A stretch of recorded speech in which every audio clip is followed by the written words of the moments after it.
good. Man, that is good. Yeah. No, that's good. Oh, man, really good. It's really good, by the way. This is good. So good. Beautiful. It's amazing. Oh, it's fantastic. Oh, man. There we go. Life is good. Alô, bateria nota 1000! Arrepia, Brasil! Chances are you have never been here. In fact, it is likely that you may never have even heard of this place. Tourists don't really come here. There are few hotels, no major attractions. É o Minas Gerais. The state of Minas Gerais, Brazil. It's about the size of France, covered by farmland, mountains, and savannah. Belo Horizonte is the capital, a center for the Brazilian banking and tech industry.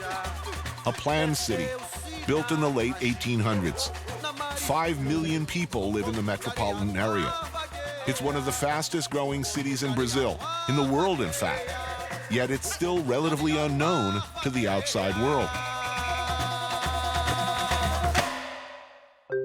But if you travel through Brazil and you talk about food, which I have and I do, you hear about this place. You hear about it seemingly a lot. I've been told time and again, this is where the best chefs come from. The question is, why don't you hear that outside of Brazil? Why hasn't the cuisine of Minas caught on worldwide? The spots here are made of chalkstone. Well, my grandmother still cooks on them. Oh, yeah. If you go to her place, you got a lot of those. Chef Leo Paixão is also asking that question. Born and raised here, he grew up cooking traditional Mineira cuisine and went on to study in France under the likes of Joël Robuchon. Now he's back with his own place, Gluten. So we are at the central market at Belo Horizonte. Minas Gerais is a central state, and we share with every other state around. So it's very democratical here. The people come here, they can have a haircut, they can buy like live-in chicken or a good cheese from France. If Minas is the heart of Brazilian cooking, then the Mercado Central is the heart of Minas. It's the place where everybody shops, including chefs like Leo, who are focused on giving Mineiro's products the attention they deserve.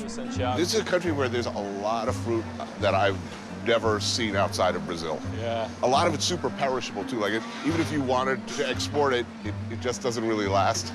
We're getting to picky season now. Oh, yeah. And people get like overwhelmed by it. They eat it like Every day. Every day. The infamous pequi, loved and hated in equal measure. It's described by both camps as tasting sweaty or like a barnyard. And if you bite too deep, you get a mouthful of hundreds of nanospikes requiring professional extraction. And if you dig into the pit, big problem. Big problem. They're just this thin layer on the outside. Thin layer, and it's so strong.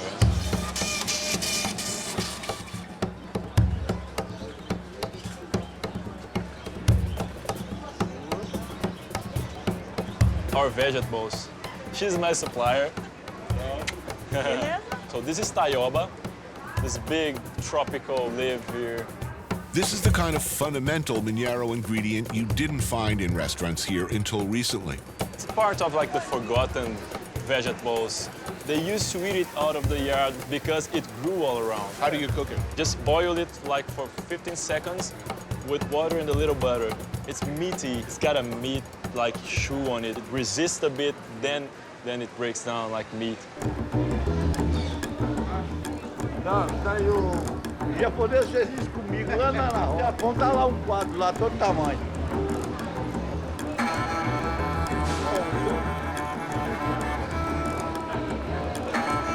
I went to France to study culinary after I graduated in medicine, and I just loved so much to cook. And then I came back and I thought, yeah, I'm gonna like cook French food here. I started Gluten to be a French restaurant, but it's impossible to have good French products here in Brazil. So I started to use the products from the region. The flavor of Mineiro cuisine is so intense, and then we were raised eating that. Right. That's such a new gastronomy. I started to cook like pork snack, oxtail, and I fell in love with those products because if I don't cook it, who's gonna cook it? You have good products, right? Yeah. So why not use them? Yeah. Bar del Ora is named after its owner, also known as the Blonde, who was the first woman to run a bar in the Mercado Central. It's a place to order a cold beer, wedge yourself shoulder to shoulder into a small table, and order this. You want this, by the way. This place is famous for... This place is famous for liver with jiló. Jiló is something very important for us. It's like an eggplant, but it's green, and you need to eat it while it's still green, because if it ripens, it gets so bitter you can't eat it. All the food here is like if you bite too far into the pit, it stabs you. If you eat it at the wrong time, it poisons you. Kind of dangerous stuff, huh? Lyon has Paul Bocuse. Minas has Chef Ivo Faria, owner of Vecchio Sogno. He's the godfather of Mineiro cuisine. No meu restaurante, à época, cozinha mineira era muito difícil. Only the foreigner cuisine was good, was considered good here. Da forma que o Brasil foi desenvolvido, o que acontece? Os próprios brasileiros muitas vezes não valorizavam o que é nosso. So he started in kitchen, he didn't want to be cook, he wanted to be a waiter. Depois que eu terminei meu primeiro ano de preparação, eu descobri que pessoa de cor não podia ser garçom no Brasil. So he was chosen to go to the kitchen. What year, how long ago did the customers start to want Mineiran food? Mesmo em 1979, eu se tornei chefe do melhor restaurante de Belo Horizonte. Sempre utilizei produtos mineiros. In Mineiro cuisine, always your grandmother cooks better than your chef. When they eat it, they're so emotional about it, they fell in love with it, and they accept it very well. Cheers, by the way. Cheers. Cheers. Cachaça geralmente arde. Para beber, inspira.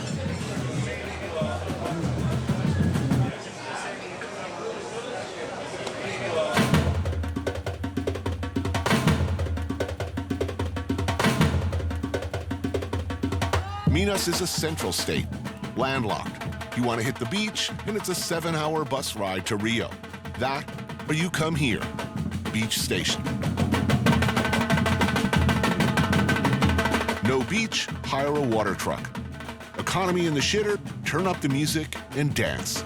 It's known here as the Little Slippery Way. You adapt, you survive, no matter what, you have a good time, and you don't go it alone. It's a philosophy that carries over to the botecos. They're basically neighborhood joints found all over Brazil, serving beers, cachaça, and a few homemade dishes. Places like this one, Bar do Coreca. What are the requirements that define a boteco? It's a place where the family is behind the counter, full-time. Mom and pop. Mom and papa, yeah. Eduardo Maia is a self-taught gastronome and paterfamilias of the boteco scene here.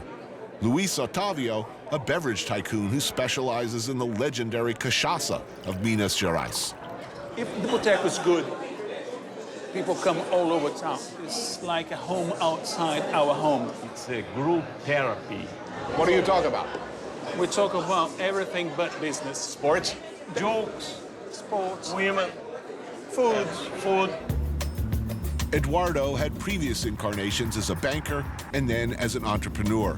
But he threw it all out in 2000 to start the Comida do Boteco, an annual competition for botecos.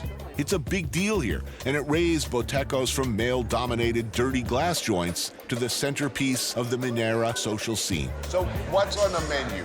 Boteco in Minas, it's a bit like the Italian. We eat a lot of pork here. But the important thing about the botecos in Minas is that they serve root food from Minas Gerais. So what are we having today?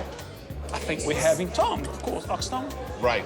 I'm intrigued. What? Would you like some tripe as well? I think a little tripe as well. Would you like some hand of the pig? Yes. Yes. So now you're gonna go deep inside Minas. I'm happy. Yes. Okay. Cadê o... Ox tongue cooked with basil, mint, and pepper. Feijão tropeiro, perhaps the most famous dish in Minas. Beans, manioc flour, smoked and cured meats, and if you're lucky, fresh eggs. Oh, there we go. There we go. There we start. That's the tongue, ox tongue. Yep. That's the foot, the pig's Right. foot. May I? Yes, please. The food from Minas Gerais has nothing to do with our climate. Yeah, you're right. Nothing. This is cold weather food. Yes, smell is nice. Yeah, right? It's a very comfort food, isn't it? He prepares the tongue. Beautiful. Every step does it. You have a great culinary tradition here of flavors. You have fantastic ingredients. But in upper class Belo Horizonte, people that are insecure about their food until recently. Where did this come from? It's a plague. Italian and French food. I used to say it's a complex, Right. like a trauma from who colonized us. So they impose it. Right. We have excellent products. Good products in France. They make good food in France with their products. But here, let's make the same technique, but with our products. We started saying, listen, this is good, put in your restaurant. Pequi is good. They were ashamed to eat pequi. This attachment to the idea that French food and Italian food will always be more valuable than your own thing. It's a ridiculous concept. We Mineiros, we don't talk much. We don't go on the top of our mountain and start to spread the word. We have good food. We are very quiet people. You have to discover us. But we have the best.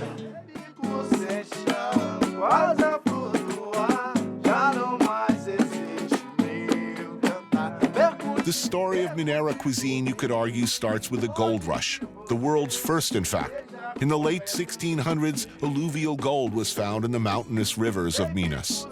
Over the next 100+ years, while Portuguese masters fanned themselves on the riverbanks, African slaves sifted billions in gold from the mud and earth. By the end of the 19th century, the deposits were exhausted, and about 500,000 Africans had been forced to make this country their home. Now Brazil has the largest African diaspora in the world. This is the mother. And though Brazil remains a country of rampant inequity, deeply divided along racial lines, African culture saturates all corners of the society. This is especially true of the food. Looks good. Super. Ele pode ver, por exemplo, que aqui em Minas não tem muito sal, não tem muita pimenta. A nossa comida é muito mais com sabor de alho, cebola, do que qualquer outro condimento, né? Zora Santos is a practitioner of old-school Afro-Mineira cuisine.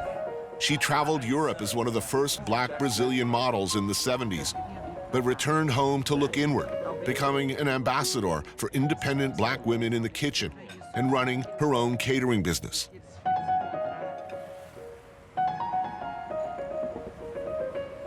Joining us at the table are Zora's daughter, Catarina, and friends Ulu Akanruli and Cida Heiss. Well, how African is Brazilian cuisine in general? 99%. 90%. What do you think white Brazilians, would they say the same thing? É muito interessante isso. Mas se perguntar qual é a comida que eles mais gostam, eles vão dizer da feijoada, do tropeiro mineiro, do frango com quiabo. São comidas de descendência africana. Zora prides herself on preparing food in the tradition of the enslaved African women who were, in her view, the matriarchs of Mineira cuisine.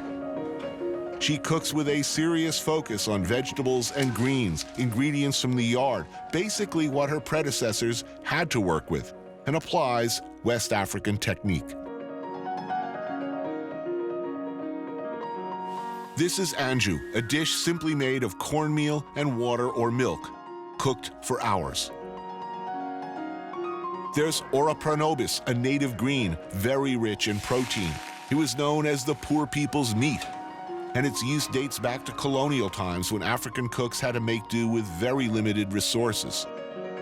Pork has always been common to this area where people raised and still raise their own pigs to butcher. Ribs are on the menu today, and I am not complaining. But look, everything that Brazilians claim to love is African, right? I mean, the music, the food, all of the classic dishes. Do you feel, given how central everything African is to Brazil and Brazilian identity, do you feel that Afro-Brazilians have political representation? Não. No, nobody. It's like nobody had. Let me think. No. Nem política, nem acadêmica, econômica, não. Why? Não. Why? Agora fez a pergunta. Por quê, né? Why? Uai, por que eu respondo pra ele? Everything African is so fundamental to everything that makes Brazil awesome.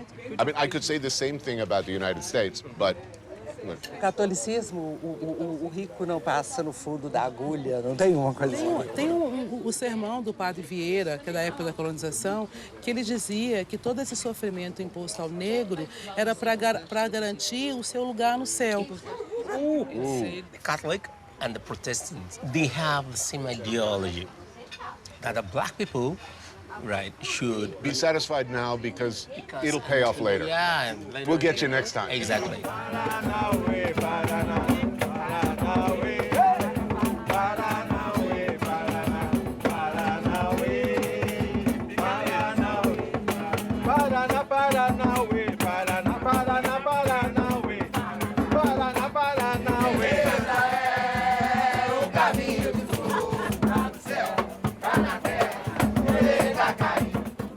But you had huge success as a model. How did this? Não se encaixa. She said it's not fit. It Não doesn't se fit. encaixa. Era muito mais folclore e exótico do que qualquer outra coisa. Pergunta pra ele, por favor, se ele conhece a história da Vênus Negra. Você sabe quem é? Velhos. Vênus. Aquela mulher, Refresh my memory. uma que foi levada para a Inglaterra e ela era exposta toda noite, porque ela era uma mulher gorda, uma negra, e ela era exposta no circo como uma aberração. Essa época de modelo, eu me vejo muito dessa forma. But you don't think it meant anything? Did it not in any way redefine what is beautiful? Foi. Para muita gente foi importante. Não redefinir, mas pelo menos olhar para várias belezas, né? Eu falo pra ele que essa outra questão eu tenho que resolver com o meu psicólogo. Okay. Pra ficar na boa cachorra, eu ia pergunto dorme roupa, eu vou. A samba que você me convidou, dorme roupa, eu vou, dorme roupa, eu vou. A samba que você me convidou. About 60 kilometers outside Belo Horizonte, you're in the jungle. Deep, thick, loud jungle. And buried within that seemingly hostile environment, you'll find one of the most curious and extraordinary places in all of Brazil.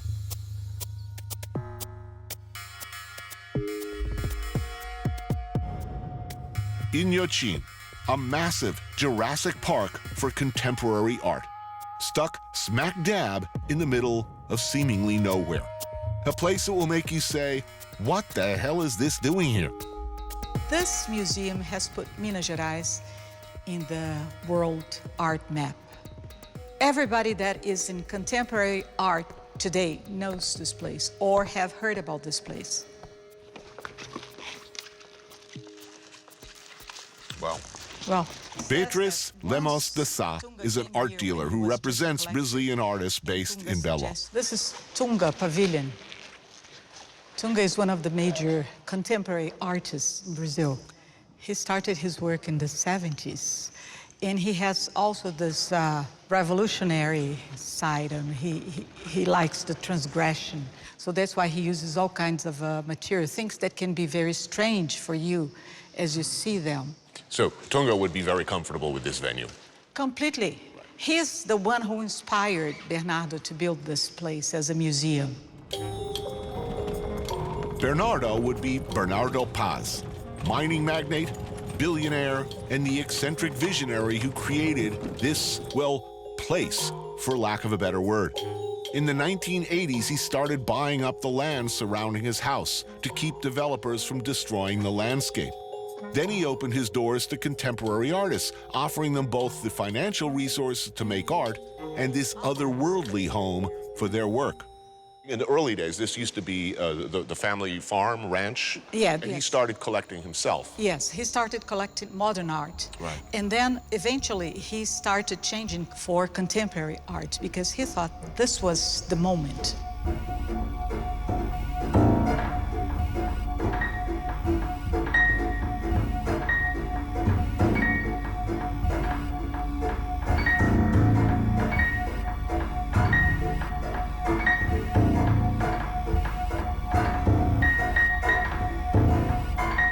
You have to be very brave and courageous and to have to be a visionary to do what he did.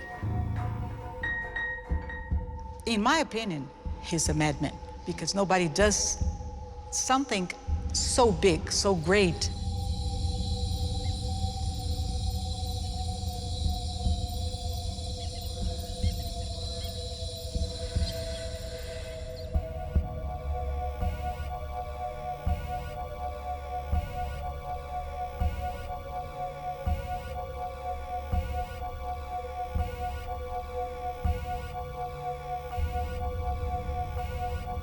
You clearly set out to make something truly extraordinary, enormous, mind-boggling scale. Did this grow organically, or was there a plan? No, never had a plan.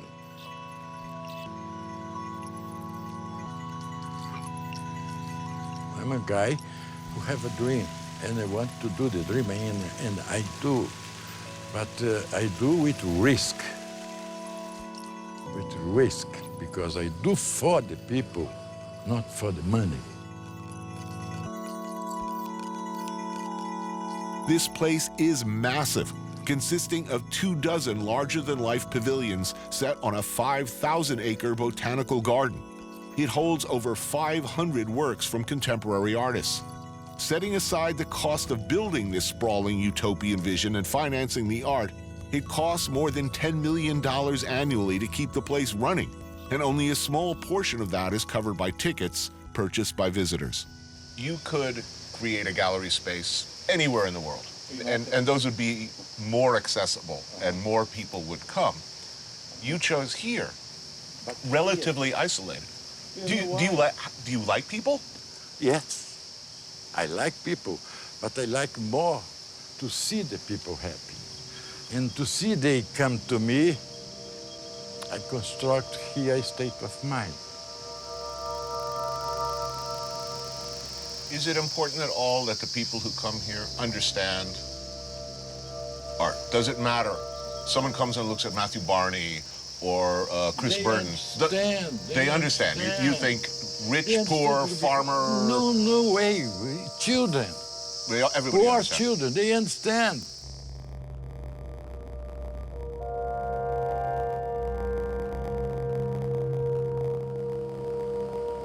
I want to ask you one question. When you was children, how the first drawing you did in your life? You did a mountain, a sun, a small house, river. Yes, a hill with a house and a sun, probably. Yes, this is inside you. Why you did this drawing? Well, I think we Because all, this is at the the end, world. we all want to live on a mountain in a house with a sun, don't we? In the end, no, in the beginning.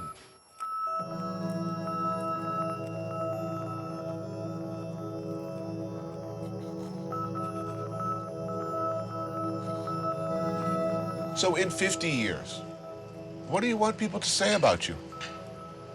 Nothing. You don't care? I don't care. I died.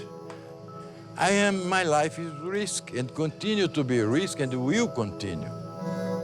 But after, do you care? Do you care about your legacy? You've created this enormous. I don't believe. Important. You don't believe it? I don't believe what I don't either. did. I don't believe it at all. I live. You have to know why you came to be like you are. The Mountain Farm, where Minera Cuisine was born and raised.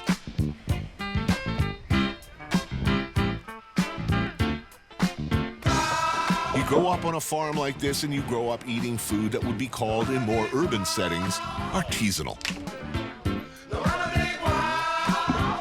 Greens, chickens, pigs, fruit, everything is at hand. The food of the yard. And eventually it all ends up here at the wood stove, the center of the Minera kitchen.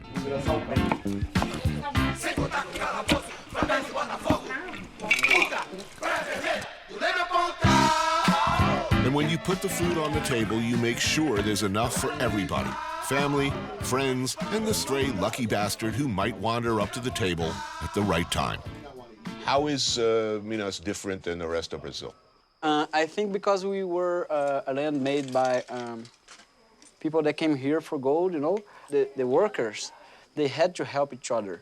So we are a really farm state, you know, and this kind of change of helping each other made the Mineiro people. I think the biggest difference is, you know, and it's a joke, I'm sure you've said it a million times, you know, in Rio, somebody invites you to dinner, they don't tell you where they live. Right? Yeah. Here they seem to mean it. We are just people who like to receive people, to invite people to our houses. We are people that we grew up cooking. These guys grew up here in farm country. Now they're at the center of Belo's culinary scene. Felipe Hame, owner of Alma Chef and champion of Minera Cuisine, and his friends and fellow chefs, Felipe Galastro, Fred Trindade, and Boy. They come back here to Galastro's family farm. They come back often to cook and eat, and of course, drink. For me, one important thing from here, that we make food to share. I can't remember a dish that you make for one person, just for for you, yourself, for... just for yourself or for people. Everybody's gotta eat, you know? Everyone's gotta eat. Everyone is welcome.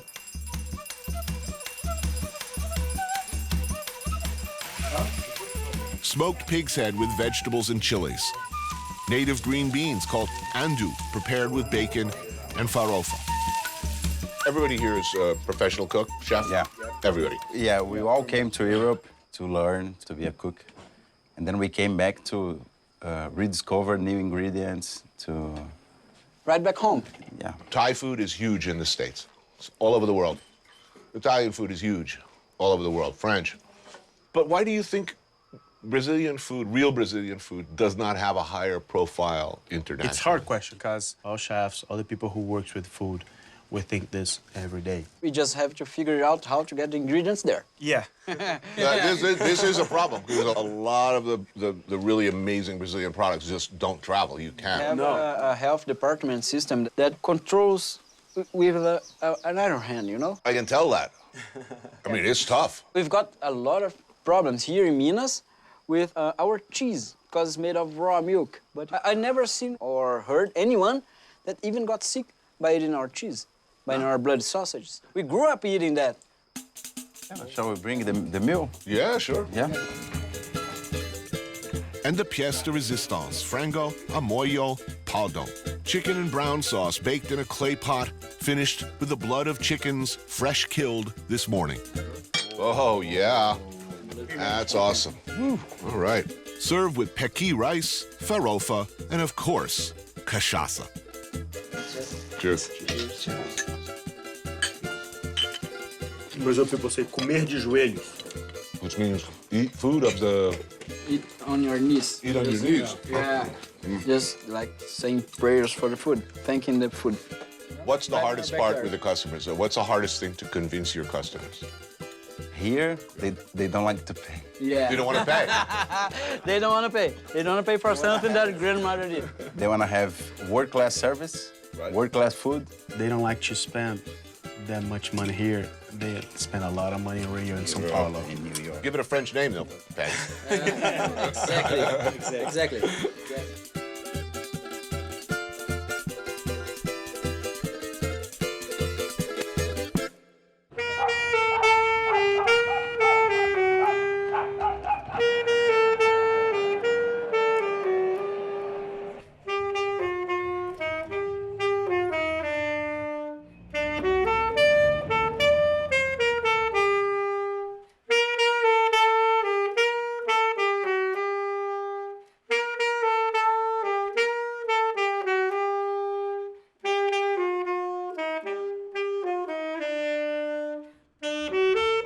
This is Bruna Martins. She owns a restaurant, Biroska, where she cooks the food of her childhood, the food she learned from her grandmother and her nanny.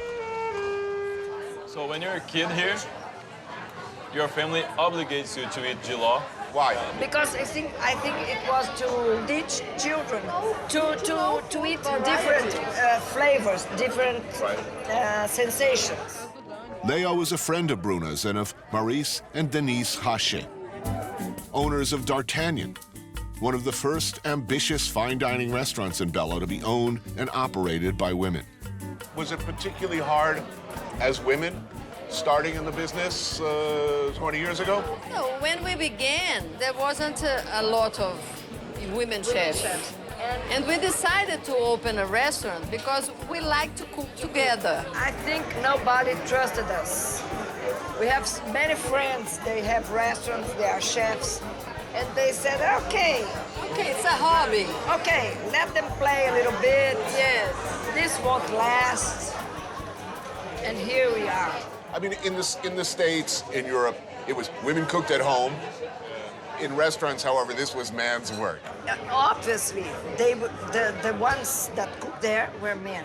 But they learned everything they learned was from their mothers. The techniques and everything passed through the generations of women. So that's what it's all about here, I think, with Bruna.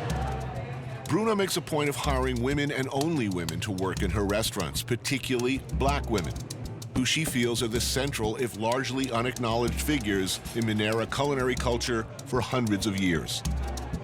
Hello, Jeff. Hi. Easy to find women cooks or hard? Porque a comida que eu sirvo são elas que sempre fizeram nas suas casas.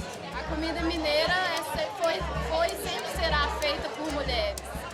Now, wait a minute. Is this based on the quality of the dishes, or is this a philosophical decision to just hire other women?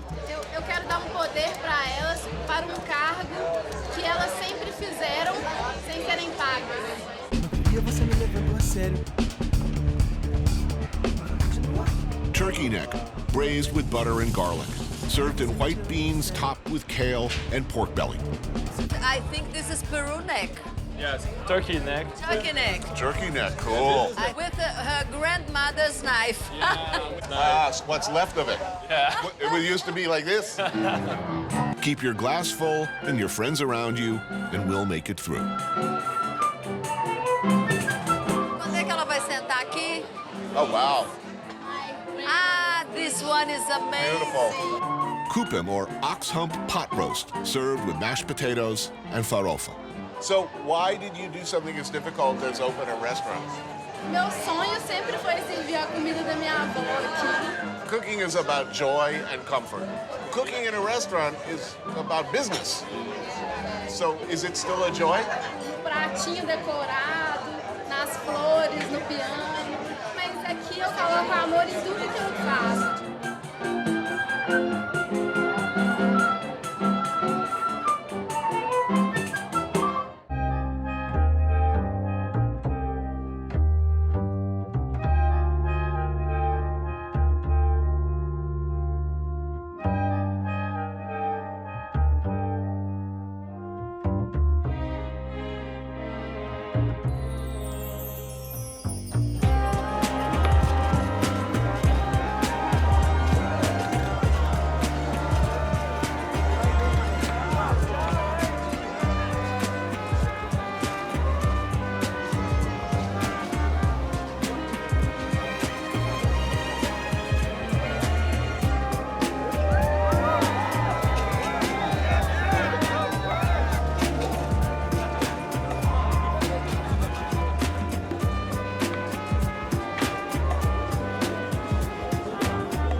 At the end of a long night, decisions good and bad, friends old and new, a night spent playing or a night spent working. All across the world, wherever cooks stumble out of work late, there's a place like this, Nono, one of the few places that's open all night, serving the kind of thing that enlightened night dwellers everywhere want and need, like mocato. Gentlemen, Hey, Tony. How are you? Nice to see you. What's up? It's the city that never sleeps. 24-hour mochato, right? This place is very democratic because, like, everybody comes. I'm ready, man. I am hungry. I had nothing to eat all day. Yeah? I'm starving. Mochato is the ultimate in broke-ass, drunk-ass peasant food. Slow-cooked cow's foot and/or other bits. Tender and tasty, and believe me, one of my favorites, especially at this hour. We opt for the elite version with a raw quail egg because, well, need I remind you of my confirmed record of egg sluttery? Good stuff. Wow. Nice. It's like the greatest thing ever. So they serve 170 kilos of cow food every day. So that's about 350 pounds, 320? Yeah, cow food. But all that good stuff ends up in here, man. That gelatin, man. Yeah. The rotation, it's big, you know. People come in, have a beer, and go out. It's never too busy. Right. But it goes on 24 hours.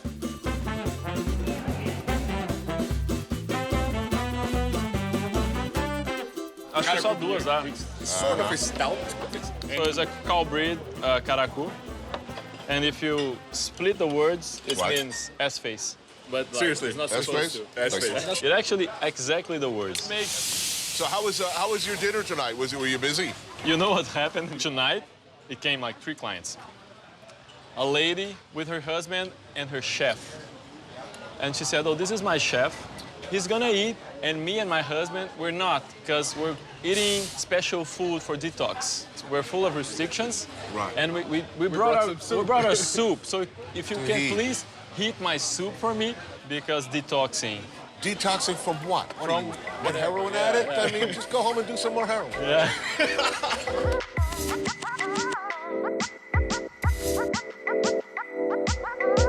Thank you, guys. Thank you, Tony. Minas. Thank you. There's always somewhere that cooks come from. Usually it's the ass end of a country. Here, it's different. It's not just where the cooks are, but food and ingredients and some pretty amazing visual inspiration.